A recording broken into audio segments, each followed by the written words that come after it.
So Thor, thanks for being my first interview, man. I really appreciate you being here, as I was just saying before we got on camera. Yeah. And I thought we would just start off, before we get into everything, just how we first met.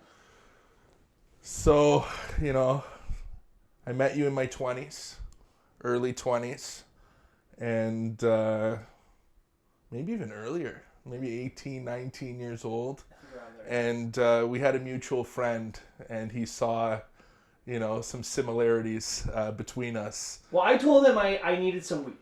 Yes. And he said, I know the guy. Yes. I know the guy. So, yeah, back then, I was the weed guy. That's how I made my coin. I was hustling, and, I was just on a whole different planet. I was getting high every day, and I wanted to be Scarface. I remember. Well, let's talk. Let's go back a little bit just before that, and I guess it's probably before you met me, obviously. But how did this all start for you? Like, how did you first get involved with selling drugs? So I did it a bit in high school, but I felt there was just like too many people talking, a lot of talkers. So I kind of waited a little bit. I was always interested in the fast money. So as soon as I got out of high school and I was in college and stuff, I just remember I had my first job. I was delivering pizza, and that was all going well. And then I was using that to pay my rent and stuff. And then all of a sudden, my parents didn't want me to work there anymore. I had a car that was given to me by my grandpa, and I wasn't supposed to use it for pizza delivery. So then they didn't want me to work there anymore, and I was just out of options at the time. I really needed to pay rent, and then I started selling weed at the time, and I had my rent money ready in less than a week. So pizza delivery turned into weed delivery. Weed delivery, yes. And I guess the parents didn't know about that. They're not stupid, but they caught on later. Right. As shit progressed. Right. But so I just remember, I was say 18, maybe 19, lost a job, and then I was by myself, living by myself, nobody really looking at me. So I was just like, you know what, let's sell some weed. And so obviously, when I come into the picture, you're already well established at doing that, and I had a friend or had someone who I was getting from before, and it just it wasn't good. It wasn't a good situation, and so that other friend, our mutual friend there, connected us. It was a great connect, and obviously at that time, I don't know, I'm not there, but from an outsider perspective, it would seem that things were stable as stable can be in that type of industry, where you're saying you're making a good amount of money, you're moving a good amount of, tell me about that. Yeah, so it started off really innocent, I was, at that point, I wasn't into any hard drugs. I was just drinking, I was smoking weed, I was going to the bars on the weekend, nothing too crazy. So, and I was just using that for income straight up. I took my job very seriously. Wanted to make sure I was meeting everyone on time. I was giving everyone the competitive prices and all that stuff. So, it wasn't too bad back then when it started. But, as things progressed, it's easy to get carried away. Well, let's talk about that a little bit, because that's sort of where I want to ask you about. How did it start to, I don't know if fall apart is the right way to put it, but how would you describe where it went? So on my journey, what I realized was, for the most part, you are who you surround yourself with.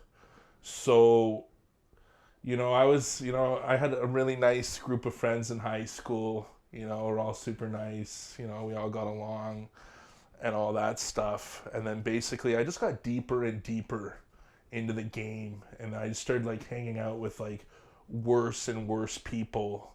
And then, you know, all of a sudden I got introduced to hard drugs. I was hanging out, you know, just with the wrong people, and I was just, you know, I was just taking it to a whole other level. And I started using daily. You know, it went from it started off like I was going to the bar on the weekend, drinking, you know, and I would work all week. And then suddenly, you know, now I'm going a couple times during the week. And then it got to the point where I was doing drugs every fucking day. You know, I might have not told people about it. You know, part of the addiction is the lying. You know what I mean? So I was doing drugs every day, and I was selling, and we all know where that goes. So, and yeah, it just progressed more and more. I got deeper and deeper into the game, and you know, it took its course. If you can, because you say we all know where that goes, but I think a lot of people watching this might not. People may have some type of way they think about these type of things, but so much of these conversations are really taboo in society. People don't talk about these things, right? If you lose your job, if you fall on hard times, it's very difficult. And I think now we are moving into an era where people are doing that more, and people are connecting through that. People are understanding that people go through times similar to them. And I wonder if you're able and if you're comfortable with it, just explain that a little bit more. Just where do those things go where, like you're saying, it goes from you're partying on the weekends to, you know, it's a couple times in the week, and now it's every day, and you're just figuring out how to sort of, like you're saying, lie to people, right? To trick people into not knowing, I guess, that you're still high, or tell me about that if you can. So the difference with my story is I had all the opportunities. You know, I come from a good family. My mom and dad are still together. They're great people. I chose my path at the end of the day. You know, you reap what you sow. And for me, this is what I wanted to do at one point. You know, I wanted to be the guy. I wanted to be the man. I wanted to be Thor the man. You know, holler at me. I got what you want. I wanted to be that person. However, I had other opportunities. I could have worked a straight job. I could have went to school. But, you know, people who know me, that's just not me. I'm a little different. I work a little differently. And so what happened with me was I just kept trying, and I kept continuing in the game, and I got into hard drugs. I was using every day. I was making poor decisions. I was hanging around the wrong groups of people, and, you know, eventually in 2013, I got charged for selling drugs, and I had to do my time for what I did. And I was so deep in my addiction, you know, I was doing drugs in jail. I was fucked. Like, and then when I got out, the first thing I did was I went back to it, you know, because I didn't know any other ways to live and how to make money that fast. And, you know, I had bills to pay, and, you know, it just comes with all the problems. Let's go back a second, because there's a lot in what you just said there. Yes. There's a lot. Yes. And so I think it's a good time for us to talk about jail. Yes. And so can we start with, so again, if you're comfortable talking about this, how did that happen? Because I remember I knew you at this time, and things seemed like they were still good, and then I think maybe you, even the person who said, look at this in the newspaper, and because you weren't being named at that point, they had just said what had happened, mm-hmm. But you said, that's me. So, like, you want like the details of how I got arrested? Yeah, I mean. Okay, yeah, so going back at you know, surrounding yourself with the wrong people. So I had a guy, you know, he was selling for me, and, you know, he was an idiot, and he didn't manage his money properly. So he told me he had this sale with his good friend and yada yada yada. So I'm like, okay, this guy's fucking stupid. So I'm going to go with him to his sale and make sure I get my cash because, you know, this guy could just go out to the bar and just spend my money. So I show up at the wrong place at the wrong time. It was the end of a big bust. He had an undercover cop buying drugs off of him, and like daily for like a month or 2 months straight. And this was the final bust where I decided to finally show up because like I didn't trust his, you know, his money management skills or whatever. So he got out of my car with the drugs, sold it to the undercover, got back into my car, gave me the marked money, and I drove off. And that's where my life got pretty interesting. So they caught up to you, obviously. So, yeah, so then I drove, and then I looked in my rear view, there's a bunch of fucking cops. It was like 4 p.m. It was like, it was just off of Lee's Avenue. I was like, the exit was closed. That's where I was going to make my getaway. And I just remember looking in my rear view, and it was like the drug squad, but it was like so intense. Like they had like the big fucking like machine guns out, and they had like masks on, and I was like, holy shit, you know? And then like after that, I don't think I drove for like a good 2 or 3 years because I had some flashbacks every time I like got into a car and like looked into the rear view or whatever. PTSD. So yeah, that really fucked me up mentally. But yeah, that was a crazy day. And I also had drugs on me because I was making another stop after that as well. So, you know, it is what it is. I got caught fair and square. I'm not going to be like, oh, you know, wasn't me, bud, like anyone else. But, you know, I did what I did.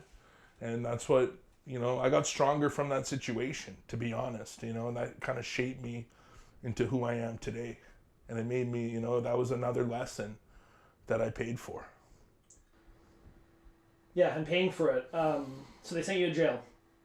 Yeah, so I was looking at a bit of time, you know, and I hired a really expensive lawyer, and I got sentenced to 7 months. It was my first offense, so I only did 2/3. So I only did 4.5 months at the end of the day.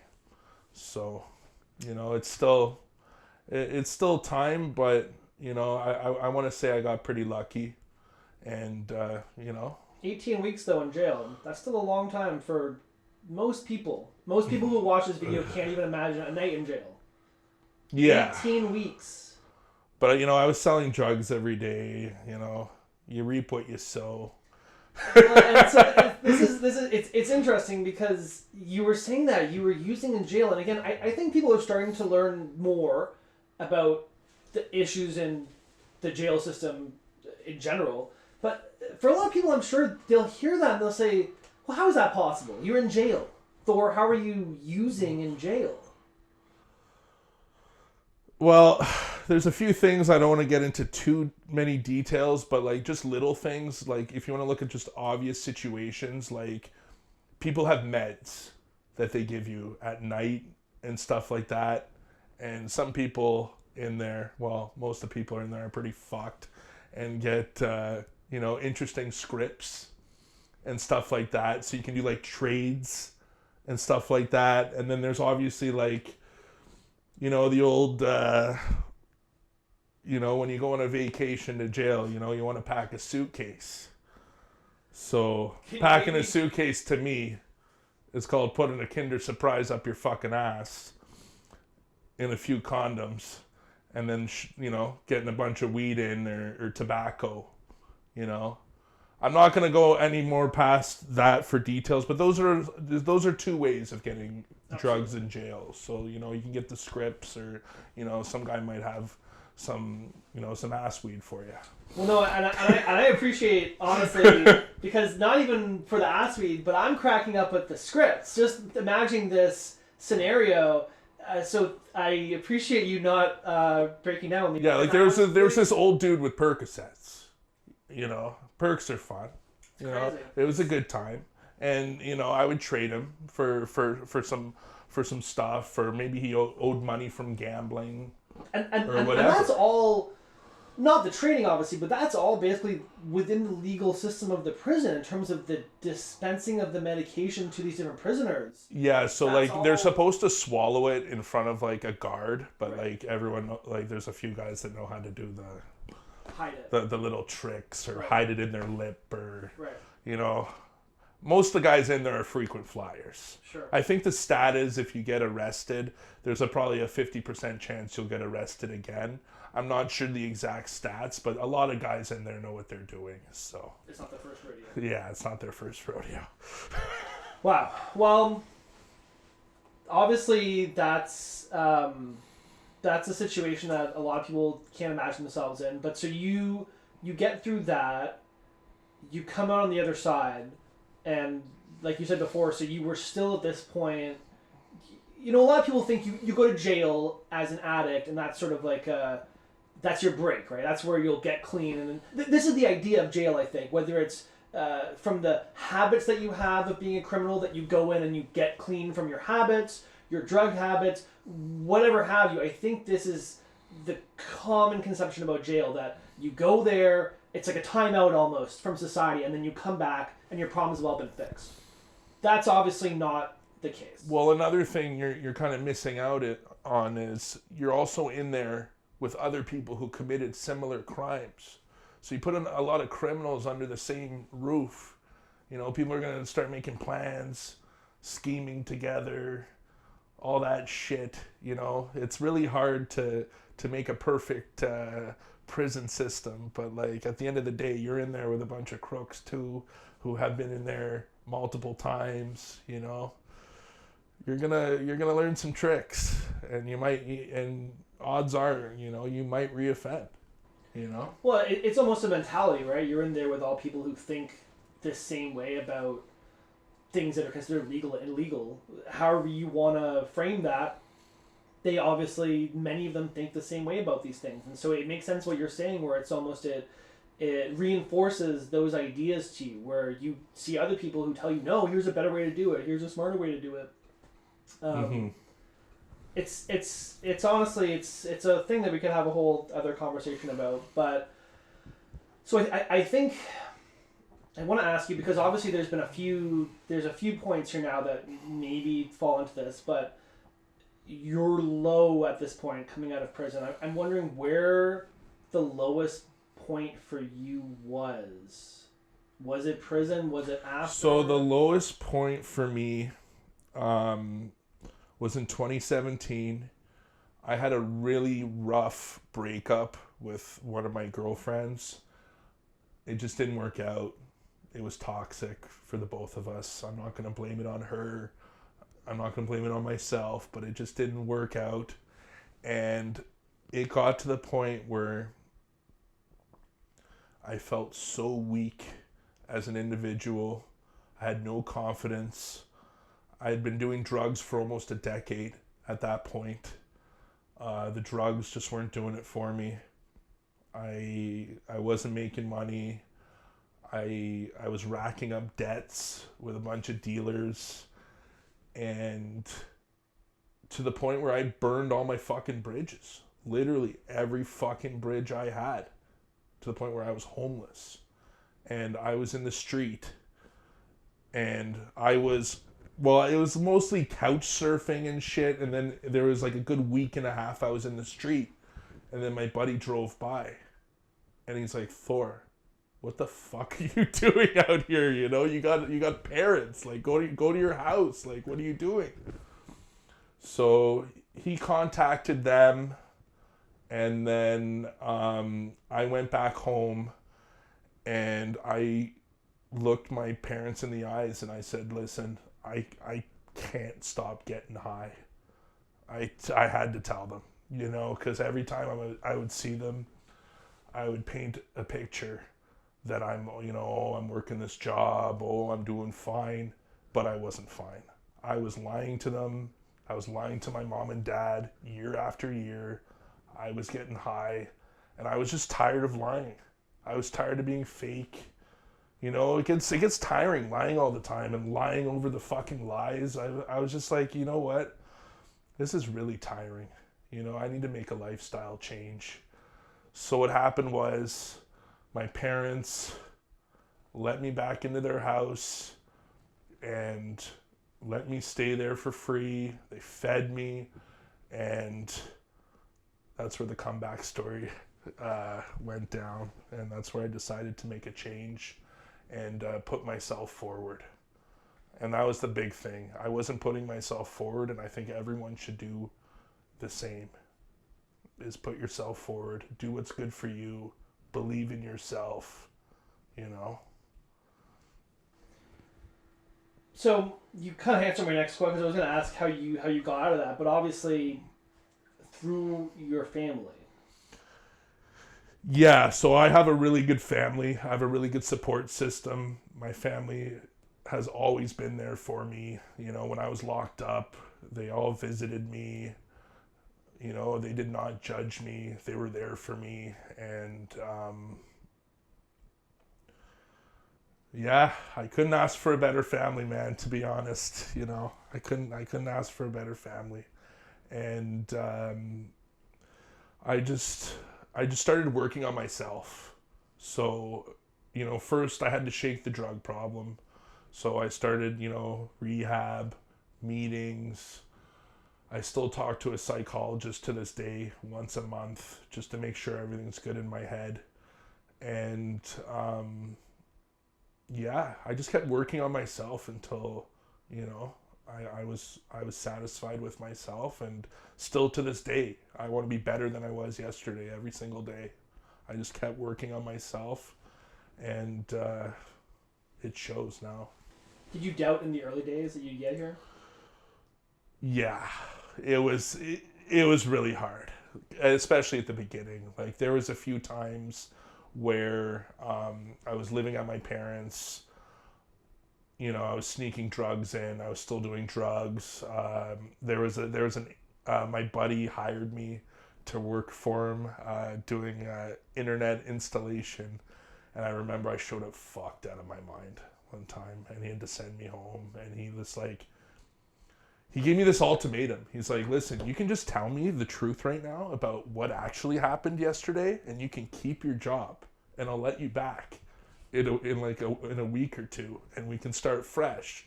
Or you can lie to me, and I'm going to fire you right now.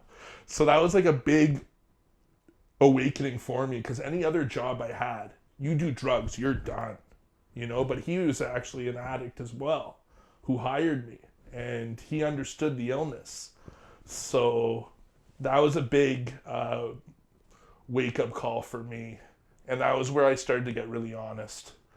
I just kept getting more and more honest. You just got to keep getting honest. You know, you got to tell yourself, you know, I'm a drug addict. This is who I am, but this is how I'm going to fix it. You learn the disease, you know, and all the things in life, you know, that are worth it are going to be hard. And that was one of the hardest things I ever had to experience. I had like 6 addictions coming in, you know, and I'm, you know, they're pretty much gone at this point. You know, but I still, every day, think about getting high. But I know how to deal with it, and I know how to stay focused, and I found other things to do to make my life positive. You do think it's a disease, and I'm not saying that I don't think so. I just mean there's obviously, and there's a lot of conversations happening right now, because obviously there is a huge problem in society. You walk down the street anywhere in Ottawa now, it is a huge problem. So, and there's obviously a lot of debate about it, right? Thor, I mean, I'm sure because everyone hears this. So yeah. There are people who don't think that. There are people who just think, hey, you're just a lazy bum who wants to get high. Yeah. And you know, and, right? You hear these people. So just because I can't say for sure, but I almost guarantee that every one of those people who says that has not dealt with a serious addiction. As someone who is here saying you dealt with 6. Yeah, so... Is it a disease? Yeah, so in my mind, I still think it's facts. But in my mind, it's an incurable disease. Because, like, anything negative that happens to me, for the most part, my first instinct is let's get high to deal with my problems. And I've seen so many people just fall off and die and or go to jail or whatever happens just from like just a little switch or something bad happening to them. And I wasn't lying when I said every day I think about getting high. It is what it is. And another thing too is like when the drugs get harder and harder, you know, weed's the gateway drug, and then and then things pile up. But I think as the drugs get harder, they get more addictive, and it's just it's a mental. It's all mental at the end of the day. But either way, if you're coming over an addiction, you got to get your mind straight. You got to get focused. You got to look in the mirror. You gotta get honest. So. Do you think cannabis is a gateway drug? Because you said that, and again, that's another one of those things that 100%. Anyone you ask, that's where it starts. And we're in Canada. There's a dispensary on every fucking corner right now. So if it isn't, what is? A cigarette, same shit. It's got to start somewhere. And then you start hanging out with people, you start going to parties, start doing stuff, and then you get your escape. And then, it's going to feel good. You're going to have good times, but those good times aren't going to last. And then it's going to get to a point in your life, what is important? Getting high, or do you want to have a family? Do you want to build a business? Do you have dreams you want to accomplish? Or do you want to just get high every day and just talk about shit that doesn't matter? Talk about other people when they should be talking about you, because you're the real important person here. You're the stronger person here. And I guess just to clarify, so you're not saying it has to go that way with a gateway drug, but doing a gateway, it's just an opening. So once you have passed through that gateway, you're more open to doing other drugs that, as you're saying, it's harder, they become harder to, the habits form more immediately. Yeah. I say the more you experiment and the harder they get, the more likely you're gonna run into addiction. It's just a percentage. Yeah, it's just a numbers game, and at some point your brain will find the thing that it really likes. Yeah, and it's like, it's crazy, I was pretty much a drug enthusiast at one point, and I tried all these different shit. And what I noticed is every time I tried something new, I loved it, and I would just do it and do it and do it and do it. But I'm just like, oh, I'm not an addict. I'm just having a good time. Nah, I'm an addict. This is what I do. I chase dopamine. I chase that feeling. I find that escape. And I noticed that, like, towards the end of my journey, before I really started to clean up, I was using by myself. I was alone. I didn't even fucking tell people. I wasn't partying. I wasn't at a club. I was, like, alone in my apartment, just fucking getting fucked by myself. Like, what kind of, is that fun? Is that something you want to do? I don't know. It's a really strange disease, but I truly believe it's the uncurable disease. Do you think it was a mistake to legalize cannabis in Canada? Or legalize cannabis in general, I guess? If that... No. I actually believe it should be legalized. I think it's a very innocent, Yeah, I think it's better to legalize that than alcohol at this point. It causes less problems. It's just so innocent. Like, people that smoke smoke weed, they're just doing their own thing. They're not violent. I think it's very innocent. But yeah, that's a big debate right there about legalizing the whole cannabis thing. But I really think it's just an innocent. And I guess it's true even when it was illegal. I mean, it's still there. There's less understanding, right? With it being legal, at least people can make informed decisions about it. Exactly, and they're measuring the doses too, like the edibles and stuff at only going up to 10 milligrams. So like you're good to drive, and like they're educating people, so you're not making mistakes. You know, I remember a big one was like, someone would make a batch of brownies, and they'd throw way too much shit in there. And then you get so fucked up and lost. But like, you don't get these problems with the cannabis, because it's so like, they're ran by the government. They're trying to keep everyone safe. They're making it like alcohol in that way. Yeah. There's the limit, and I think they're definitely accomplishing some things with that for sure. So, in everything that you've been through, before we sort of get to the next phase where you're at now, Yes. what did you learn from all of that? That you've, obviously you learned a lot, but what are some of the big takeaways that you learned that now you apply to your life that's gotten you to where you are now? What I just can't believe this entire time, okay? It took me till I was about 30, maybe 29, 30, where I started believing in myself. And I guess I just let all the haters just, talk to me and make me think I was weak. I couldn't accomplish anything. And then I just, I had one feeling left, and that feeling just went away, and I just said, fuck it.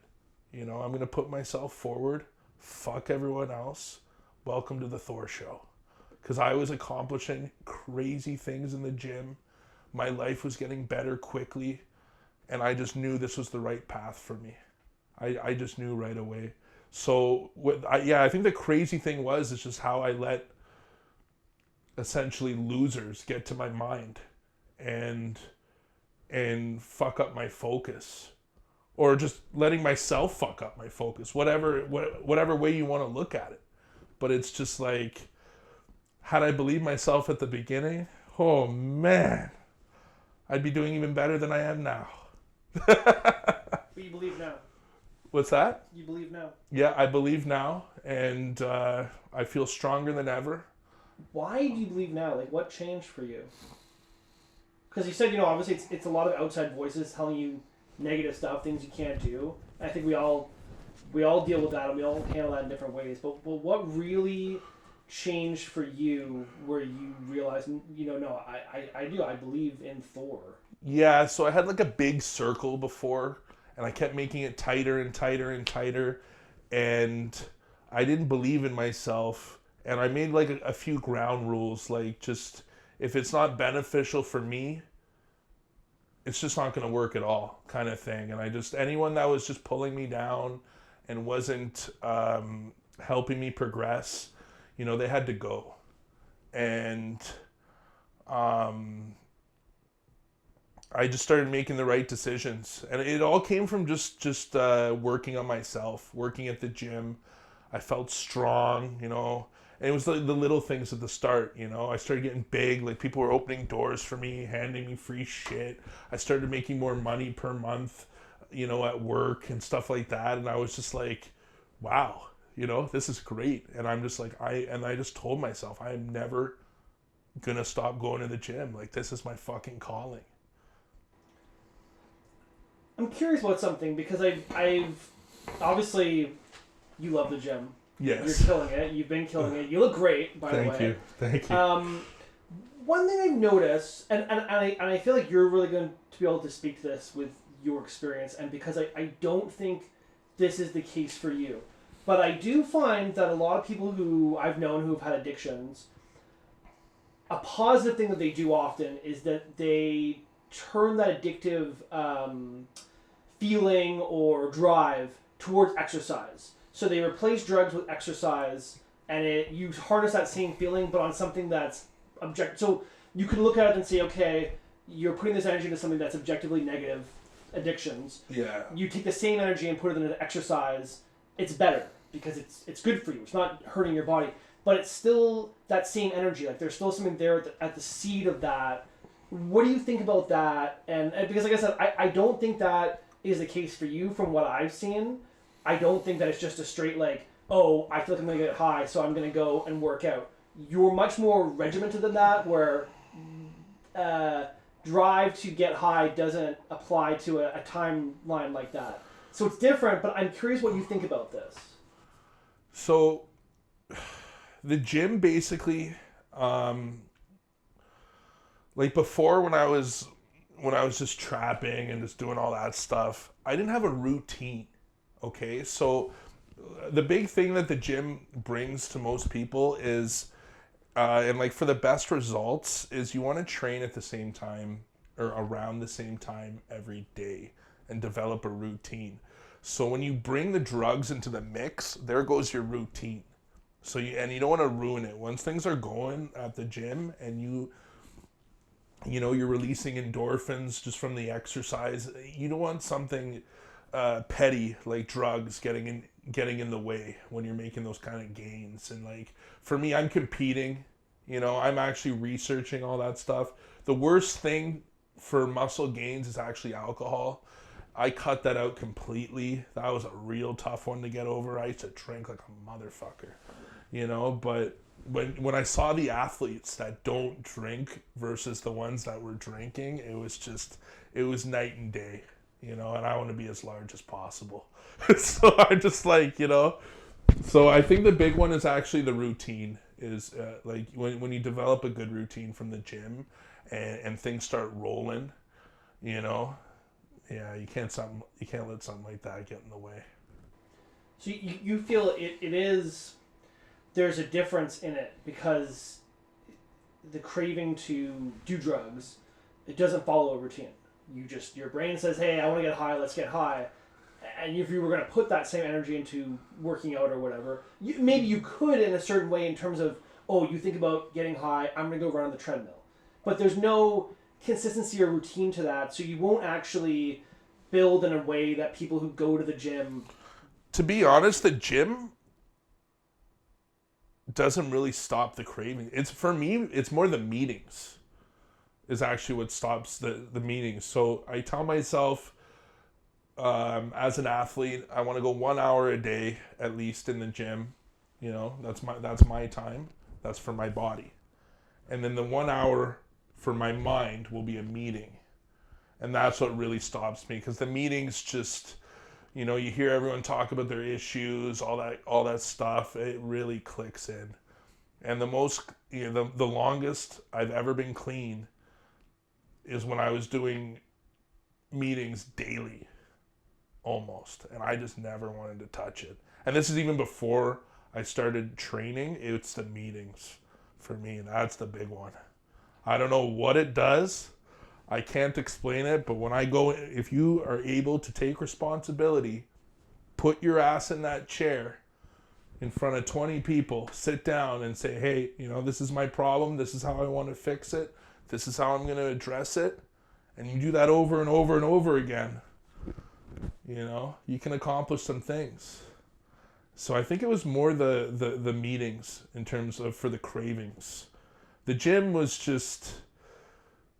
kind of happened, it actually happened from a meeting. So what happened was I was downtown at this meeting off of Elgin Street, and there was the YMCA right beside. And I remember these guys were deadlifting 3 plates, and they were making all this noise and blah, blah, blah, blah, blah. And I didn't even work out at this point. I'm like, bud, I bet I could lift that off the fucking ground. How hard is that? And I'm like, how much does that weigh? He's like, 315. He's like, I bet you can't even lift that. I go right up to the fucking thing. I lifted it up, and they're like, what the fuck did I... They're like, what the fuck just happened? And then after like 3 or 4 months, I was the strongest guy at the Y. And they're like, buddy, you got to take this to another level. They're like, you have a gift. And, they liked what they saw. I liked what I saw. I started filming myself every day. I remember I was taking videos of myself. This is before I had a YouTube channel. I was taking videos of myself every day, just sending it to my friends, being like, look what I can do. Look what I'm doing. I look great. And I kept filming. And then eventually I just started a YouTube channel, and and I was just going with it. And yeah. Good. So you said something just a bit before that I think I want to end on. Yes. And I thought this was really good. And so you were talking about how the meetings, taking yourself and putting yourself in the chair, sitting in front of 20 people or however many people, and talking about that stuff. And so you come here today, you sat in my chair. Yes. Again, I really appreciate you being here. And you're talking to 20 people, who knows, 100 people, who knows, 1,000 people. Maybe people who are struggling with these same kind of things. People who are really hurting. And it can be a struggle with a number of different things. I think a lot of the stuff you talked about today is so applicable to so many different aspects of our health and, the mental health environment today is so different from even when we grew up, 15, 20 years ago, and people really didn't talk about these things. And people are talking about them now, and you said how much that helped you, going there and hearing people talk about these things. So if you can talk to even one person, if there's just one person sitting across from you who's struggling, what would you say to them to help them? So I say this to lots of people in my circle, okay? Because to be honest, my first meeting, I had a friend bring me. The first ever meeting, I called the one person in my phone that I knew was sober. She took me to my first meeting, and I started going on my own.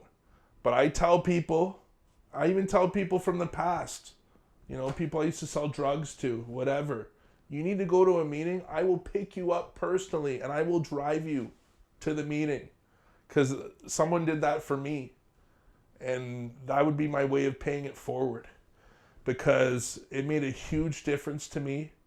I'm in such a better place now. And the big thing with me was I just didn't pipe up. I just held in my problems. I just bottled it all up. I didn't tell nobody. Maybe people knew what was going on, but I would offer to drive someone to a meeting if someone went up to me and they're like, "Listen, Thor, I'm not feeling too good. I want to deal with my issue." I'll tell them where the meetings are. I'll offer to go to a meeting with them, and hopefully we can get them on the right track. And maybe if someone's seeing this who just for whatever reason that's not possible, we don't live where they live, whatever, but they're coming here, they're on your video now. You mentioned you have a channel. Well, there's also virtual meetings too. Right. So you don't even have to attend meetings. Because of COVID, there's a lot of meeting closures. So you can just go on Zoom and do a meeting too. If you're just like, and that's also a good way just to ease into it, see what it's about, instead of just walking in and being caught off guard. Or, there's people that show up sometimes to these meetings and they just sit in their fucking car in the parking lot and they just look at people walking in and stuff, and they don't even enter the meeting. It's a big one. It's hard. But if you really want to do it, if you really want to better yourself, what needs to be done. If you want to stop doing drugs, you're gonna have to do what you need to do before it fucking kills you. And talking's important. Talking about it is very important. For me, I guess I was ashamed of what I'd become after a little bit. I didn't like what I was looking at in the mirror. I thought I was, just becoming a real lowlife. And I knew what I needed to do. And I was talking about it for a while. But then eventually I had to take action and do what needs to be done. So. Thor, thanks a lot for being here, man. Thanks, man.